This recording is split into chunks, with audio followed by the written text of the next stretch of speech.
विषय गणित का। आज हम प्रश्न को हल करेंगे मॉक टेस्ट का सप्ताह 18। पहला प्रश्न है, हमें ये बॉक्स दिया गया है 1 2 3 4, जिसके 4 हिस्से हैं, 2 बच्चे हैं।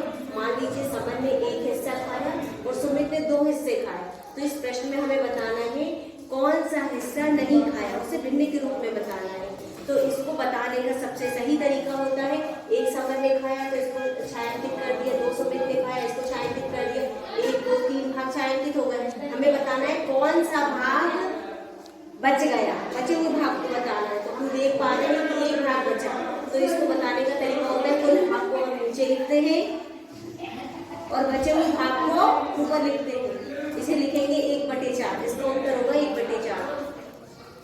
अगला प्रश्न है, हमें ये दिए गए हैं और हमें इसके आगे का पैटर्न बताना है। तो पहले वाले में हम देखते हैं कि 2 भाग भरे हुए थे, इस तरह का चित्र था। अगले भाग में 1 2 3 4 भाग भरे गए हैं। अगले चित्र में हम देखते हैं 1 2 3 4 5 6, तो हमने नीचे लिख दिया, इसमें 2 इसमें 4 और इसमें 6। और इसे देख के हमें समझ में आ रहा है कि जब 2 4 6 तो अगले वाले में कितने भरे होंगे, 8। तो हमने 1 2 3 4 5 6 7 8 यानी कि पूरा भरा हुआ, तो इसका अगला भाग होगा ये उत्तर होगा। अगला तीसरा प्रश्न है, इस प्रश्न में हमें कक्षा दी है 1 से 5 तक और अनुपस्थित बच्चों की संख्या दी गई है और हमें बताना है किस कक्षा में सबसे अधिक बच्चे अनुपस्थित थे। तो प्रश्न बहुत आसान है, बस आपको पढ़ना है, ध्यान से समझना है और उत्तर देना। तो सबसे पहले हम इन्हें गिनेंगे, 2 लिख दिया, फिर हमने 4 लिख दिया, गिन के 5 लिख दिया, 2 लिख दिया, 1 लिख दिया। अब हम देखेंगे सबसे अधिक संख्या 5 है, जिसमें है तीसरी में। तो सबसे अधिक अनुपस्थित बच्चे किस कक्षा में है, कक्षा तीसरी में।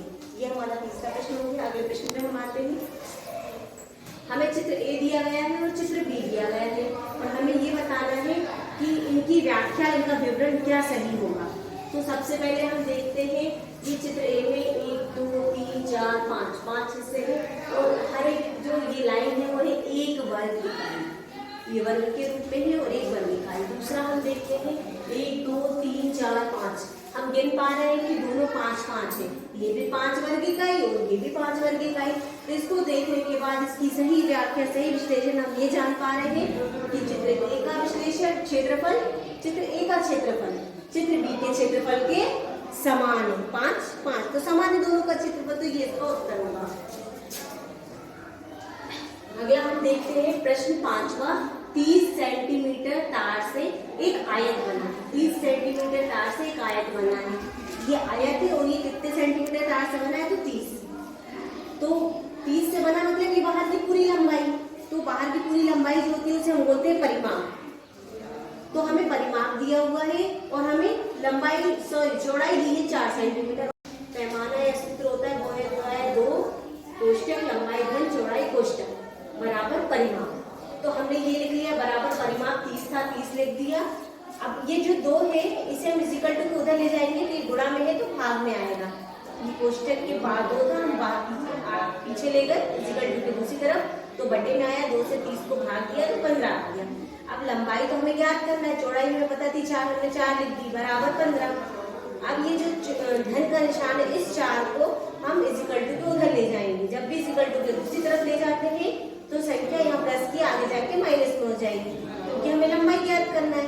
तो लंबाई ज्ञात करने के लिए लंबाई यही रहने देंगे, 4 को हम इक्वल टू के दूसरी तरफ ले जाएंगे, 15 से 4 घटाएंगे बराबर 11 सेंटीमीटर। लंबाई कितनी आ गई हमारी, उत्तर आ गया 11 सेंटीमीटर। अगला प्रश्न हम देखते हैं। अगले प्रश्न में हमने देखा कि एक 90 भुजा वाला एक वर्ग है, मतलब एक भुजा है 90 भुजा का एक वर्ग है और एक आयत दिया है जिसकी लंबाई है 150 मीटर, चौड़ाई है 100 मीटर और हमें दोनों का अंतर बताना है, दोनों की भुजाओं का अंतर। तो दोनों की भुजाओं का अंतर कैसे आएगा, कुल भुजाओं का। तो बाहरी जो लंबाई होती है इसे परिमाप कहते हैं, ये कुल भुजा की लंबाई होती है, इसकी भी बाहरी लंबाई। तो हम सबसे पहले परिमाप दोनों का निकालेंगे, वर्ग का परिमाप निकालेंगे। तो वर्ग का परिमाप बराबर होता है 4 गुणा भुजा, तो 4 गुणा 90 का गुणा कर देंगे तो 360 आएगा। हम आयत का परिमाप याद करेंगे तो ये होता है 2 कोष्टक लंबाई घन चौड़ाई कोष्टक, तो 2 कोष्टक के अंदर 100 धन 150, 100 150 को जोड़ेंगे तो 250 हो गया, 2 में 500 हो गया। अब हमें दोनों का अंतर ज्ञात करना है, तो अंतर ज्ञात करने के लिए सब 500 बड़ा है और 360 छोटा, तो हमने 500 में से 360 घटाया तो 140 मीटर। दोनों का अंतर क्या है? 140 मीटर। अगला प्रश्न हम देखते हैं। 16 वर्गाकार टाइल्स जिसकी प्रत्येक भुजा आधा वर्ग सेंटीमीटर। 16 वर्गाकार टाइल्स, तो हमें ये टाइल्स बनानी है 1 2 3 4 5 6 7 8 9 10 11 12 13 14 15 16 हो गए। और प्रत्येक वर्गाकार टाइल्स की भुजा कितनी है? आधा वर्ग। तो हमने आधा भी लिख दिया, तो ये आधा एक, ये आधा एक, तो 1 और 1 2, मतलब ये वाली भुजा हो जाएगी 2, ये आधा एक, ये आधा एक, तो 1 और 1 2। तो हमने ये वर्ग बना लिया। तो हमारा जो वर्ग है उसकी एक भुजा कितनी है? 2 मीटर। एक भुजा है 2 मीटर। हमें इसका परिमाप ज्ञात करना है। तो भुजा का वर्ग का परिमाप होता है 4 गुना भुजा। तो 4 गुना भुजा कितनी थी? 2, 4 दूनी 8 वर्ग मीटर। ये हमारा उत्तर आएगा। अगला प्रश्न हम देखते हैं। सोनू प्रातःकाल, आप अपना अपना नाम आप खुद सोच लीजिए। आप घर से स्कूल जाते हैं सुबह तो 3 किलोमीटर और 45 मीटर चलते हैं, और जब शाम को लौट के आते हैं तो शॉर्ट रास्ते से जाते हैं तो 2 किलोमीटर 8 मीटर। अब हमें ये बताना है कि आप कितनी लंबाई चलते हैं, तो उन दोनों लंबाइयों को हमें जोड़ना है। लेकिन हम कैसे जोड़ेंगे? ये जोड़ना इंपॉर्टेंट है। सबसे पहले हमें ये मालूम होना चाहिए कि 1000 मीटर बराबर होता है 1 किलोमीटर। 1000 बराबर 1 किलोमीटर होता है।